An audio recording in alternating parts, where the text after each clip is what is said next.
Bismillahirrahmanirrahim. Ada pepatah, kenal maka tak sayang. Tapi kalau sudah kenal, jangan terlalu sayang. Dengan saya Asmaul Husna yang akan memandu acara pada hari ini sampai dengan selesai nanti. Assalamualaikum warahmatullahi wabarakatuh.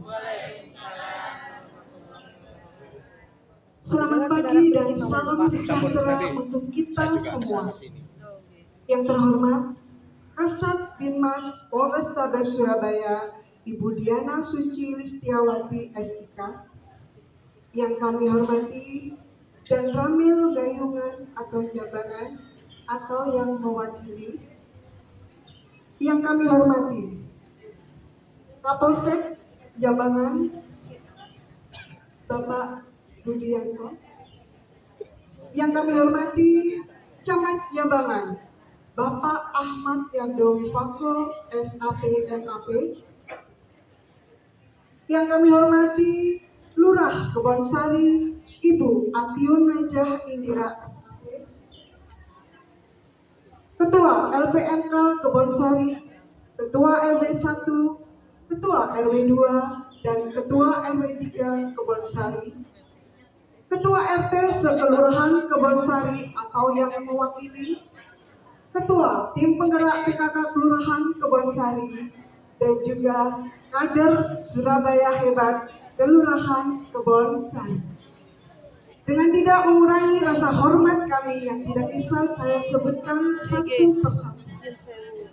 Puji syukur kehadirat Allah Subhanahu wa Ta'ala atas segala nikmat taufik dan hidayah yang dilimpahkan kepada kita semua.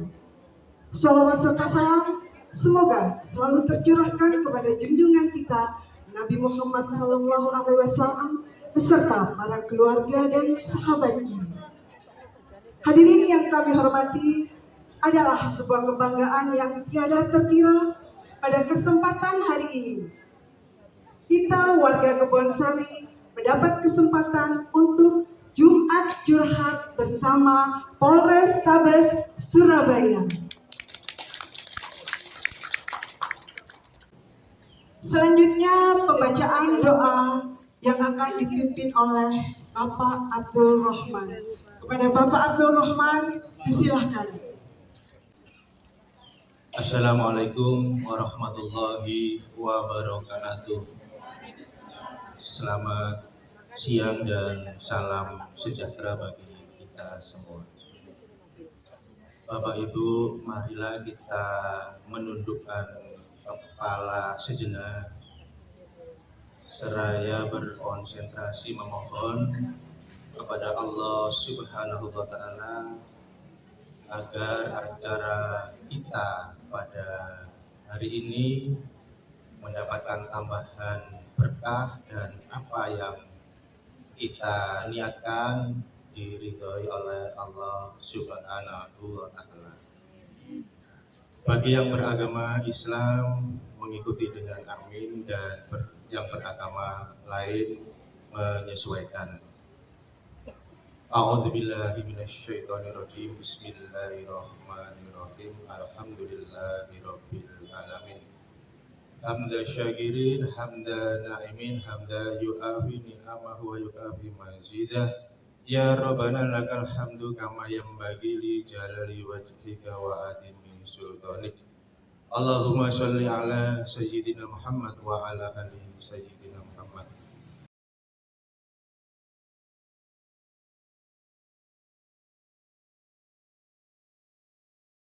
Barakallah. Terima kasih kepada Bapak Abdul Rahman yang telah berkenan untuk memimpin membaca doa. Hadirin yang berbahagia, acara selanjutnya sambutan.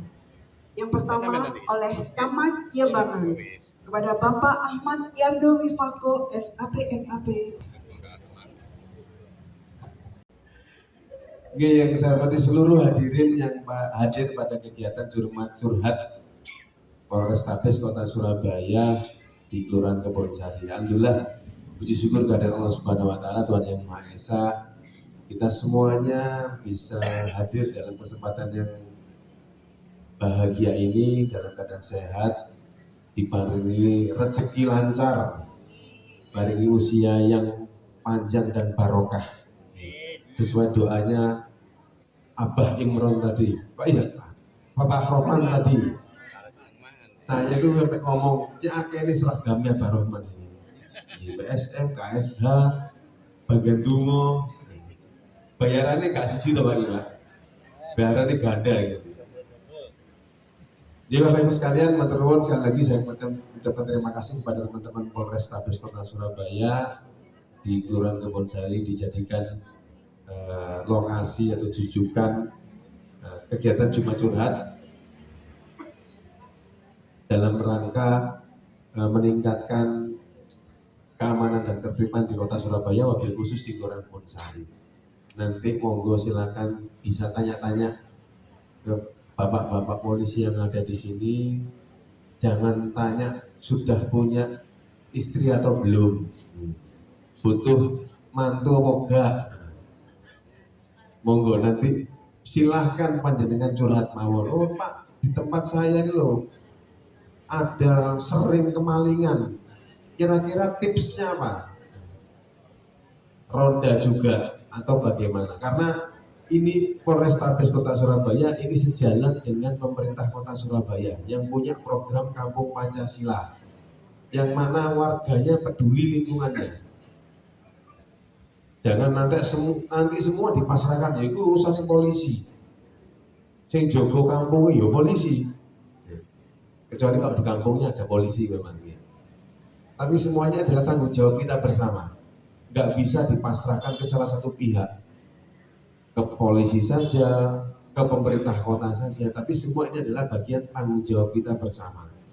Bagaimana bisa menciptakan keamanan, ketertiban di lingkungan kita. Dia salah satu pilar di Kampung Pancasila Pemerintah Kota Surabaya. Alhamdulillah bersinergi dengan Polrestabes Kota Surabaya. Kita adanya Pam Swakarsa bisa menjaga kampungnya. Yang dulu kita punya sistem ronda, siskamling, poskamling. Ini ayo kita giatkan kembali di wilayah kita masing-masing. Meskipun tidak bisa setiap hari, saya kira di beberapa lokasi sudah ada security, sudah ada satpam, tapi minimal kita peduli dengan lingkungannya kita, bagaimana kita bisa menjaga rumahnya kita. Yuk, siapa lagi kalau bukan kita yang menjaga, ya kita sendiri.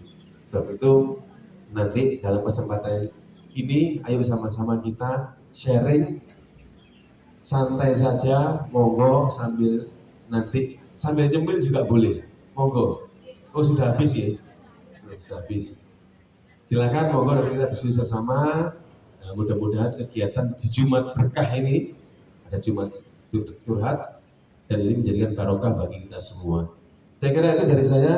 Sekali lagi saya ucapkan terima kasih pada Polrestabes Kota Surabaya serta seluruh Bapak Ibu yang sudah rawuh di kegiatan ini.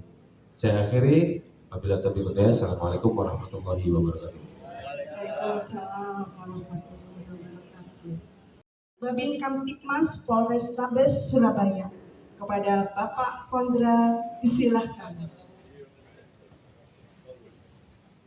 Assalamualaikum warahmatullahi wabarakatuh. Jadi di kegiatan Jumat Curhat ini kerjasama Polrestabes Kota Surabaya dengan Kecamatan Jambangan khususnya di wilayah Kelurahan Kebonsari. Harapannya nanti Bapak Ibu Ketua RT, RW, KSH ini dapat menyampaikan mungkin ada permasalahan ya di wilayahnya. Apapun itu, monggo nanti bisa dicurhatkan ke Bapak Ibu polisi yang ada di depan kita. Panjenengan tidak usah takut. Mungkin ada tadi yang saya sampaikan apa ya? Bu, tetangga saya kehilangan motor, monggo disampaikan. Bu, tetangga saya kehilangan manuk, gitu ya. Biasanya itu yang banyak itu kehilangan manuk. Dalam, nah itu monggo nanti bisa diperjelas kalau yang itu ya. Karena saya juga tidak paham. Saya hanya mendengar laporan. Kadang-kadang dari Kojopati itu, iya Bu di RT ini kehilangan burung. Biasanya paling sering itu gitu. Bahkan ada yang ya berkaitan dengan Kampung Pancasila. Bapak Ibu kemarin sudah ikut ya Zoom bersama Pak Wali Kota ya. Jadi saya minta tolong untuk tetap tidak surut semangatnya dalam rangka melaksanakan 4 pilar ya yang sudah dicanangkan dalam Kampung Pancasila. Gotong royongnya, kerukunannya, ya, pamswakarsanya. Ada mungkin ya yang belum berjalan ya, siskamlingnya ada ya. Banyak yang belum berjalan daripada yang sudah berjalan. Ya kalau memang ada kondisi-kondisi tadi situasi yang banyaknya kehilangan itu, harapannya kan ada jadwal siskamling ya Bapak Ibu ya. Diajak itu kaum mudanya, karang tarunanya ya, gadget itu loh. Pak RT nyuwun tolong kalau memang diperlukan, tidak harus warga bapak-bapak yang ikut siskamling, mungkin karang taruna yang muda-muda diajak. Jadi dibikin jadwal minimal ada 1-2 orang mungkin ya, secara bergantian jam berapa sampai jam berapa. Dan perawan-perawannya maling beraksi ya, gitu lah gampangannya begitu ya mungkin. Biasanya, dan ini CCTV sudah ada semua kan ya Pak? Nah itu CCTV kalau ada trouble, monggo langsung lapor ke kelurahan ya. Jadi mungkin tidak nyala atau ada yang kurang pas pemasangannya, monggo bisa langsung koordinasi dengan kelurahan.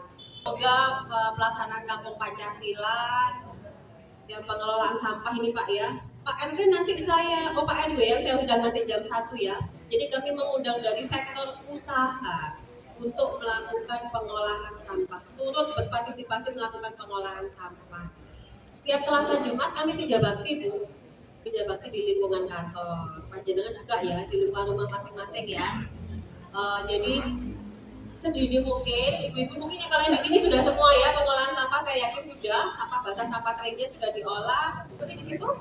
Ya itu kan nanti kita habis minum, nggak usah bingung buang ya, langsung plung di situ ya Bu. Ya nggak usah bingung nyari tempat sampah, kalau sampahnya sampah botol, langsung dimasukkan ke keranjang sampah, keranjang sedekah sampah ya, biasanya kita mengenalnya itu. Ke depan semoga timbulan sampah di Kelurahan Kebonsari ini tidak banyak lagi ya, karena memang kita tahu sendiri sampah ini sudah bukan isu nasional saja, tapi sudah isu internasional gitu.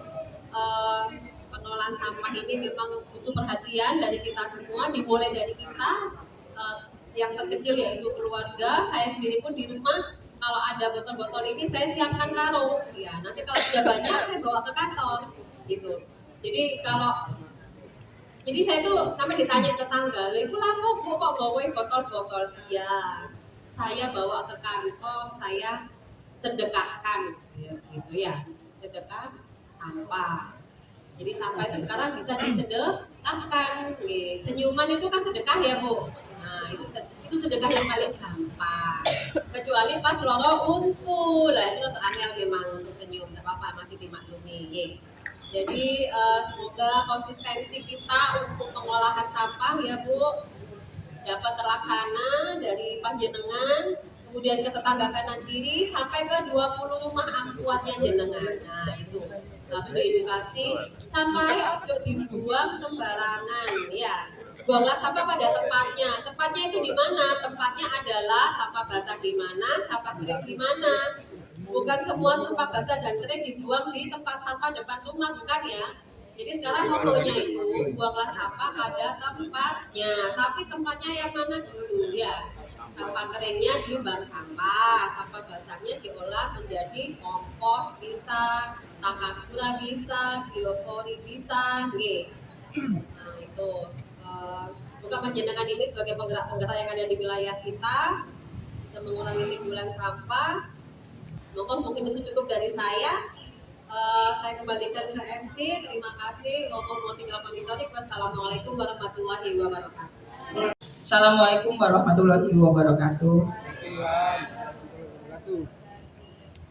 Yang kita sama-sama hormati Forkomcam Jambangan, ada Pak Lurah, ada Pak Camat di sini, Pak Kapolsek, kemudian mungkin perwakilan dari Koramil, kemudian Bu Lurah Kebonsari, dan para warga, tokoh masyarakat, ibu-ibu KSH semuanya yang sudah berkesempatan dalam keadaan sehat hadir di aula Kelurahan Kebonsari ini.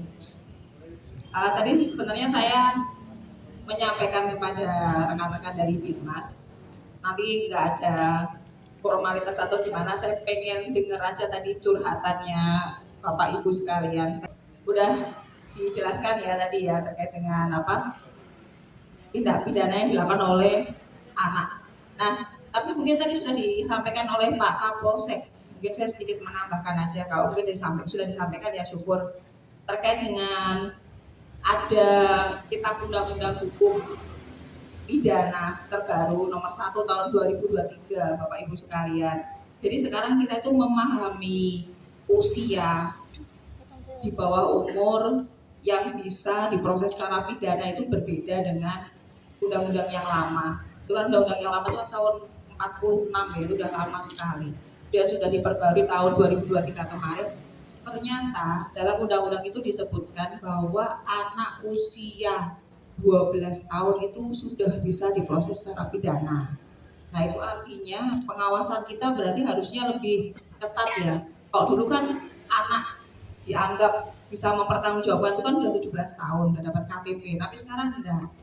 Itu artinya kalau memang si anak ini 12 tahun dia melakukan suatu perbuatan yang dinyatakan oleh penyidik terkait dengan pidana dengan alat bukti yang cukup, itu penyidik itu sudah bisa melakukan upaya-upaya hukum terhadap anak usia 12 tahun ini. Bahkan dalam sistem peradilan anak disebutkan kalau udah usia 14 tahun itu sudah bisa ditahan. Kita bisa mempunyai kewenangan untuk menahan. Jadi melalui Forkomcam, kemudian para tokoh masyarakat sekalian, Bapak Ibu, kita titip bahwa yang namanya upaya pembinaan masyarakat itu bukan hanya penegakan hukum. Penegakan hukum itu kan berarti kita cuma menyelesaikan masalah yang sudah terjadi. Sebenarnya itu kalau masalah itu bisa kita cegah agar tidak terjadi, kan kenapa harus terjadi? Nah ini peran kita semua, peran Bapak Ibu semua, dimulai dari keluarga. Nah di sini Bapak Ibu sekalian, selain mempunyai satu tanggung jawab terhadap mungkin masyarakat di sekitarnya, kan pasti punya keluarga masing-masing ya. Nah di sini kita titip Bapak Ibu sekalian, tolong jadi kalau saya kan juga seorang ibu juga ya. Saya tuh melihat sekarang tuh kan ada yang namanya apa? Gen Z ya, milenial plus Z ya kan. Nah milenial sama Z ini kan, kalau saya sih kelahiran 80-an ya, berarti apa saya generasi apa? Kayak Y apa X ya saya itu ya? Y apa X ya kalau 80-an itu ya? Enggak, saya tahun 80 berarti Y kalau nggak salah itu. Y. Ya, Y ya. Jadi kalau kita itu dulu ya, kita itu dikasih tahu orang tua itu kan baik itu nasihat, terus nasihatnya agak keras, berarti kan itu apa ya, teguran. Tapi polanya itu kan doktrinisasi ya. Jadi bagaimana kita itu memberikan arahan kepada anak yang kita harapkan anak itu bisa mematuhi apa yang kita arahkan. Nah itu pola saya ya mas saya. Tapi kalau saya melihat sekarang, anak sekarang itu ternyata nggak bisa seperti itu ya. Jadi mungkin kalau Bu Kaisa lebih paham, mungkin punya putra 2, 3 ya kan?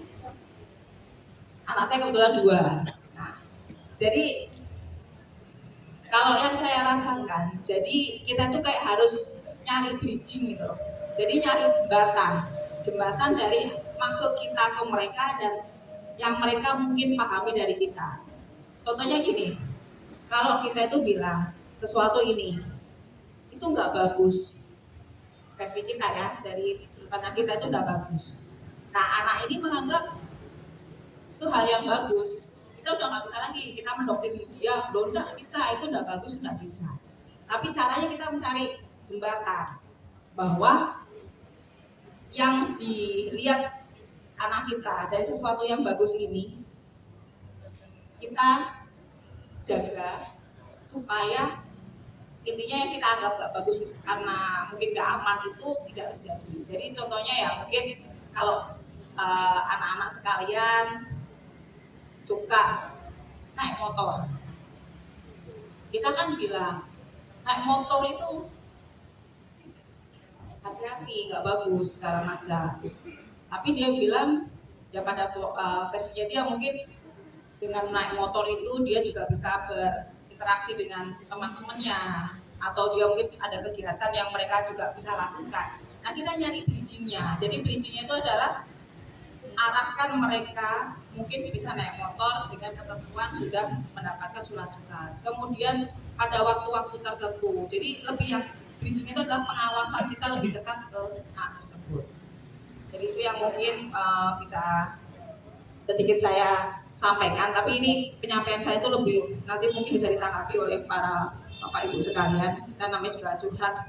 Curhat itu berarti kan ngobrol ya, ngobrol santai. Monggo. Mungkin Bu pembawa acara mungkin bisa silakan. Matur nuwun. Wassalamualaikum warahmatullahi wabarakatuh. Waalaikumsalam.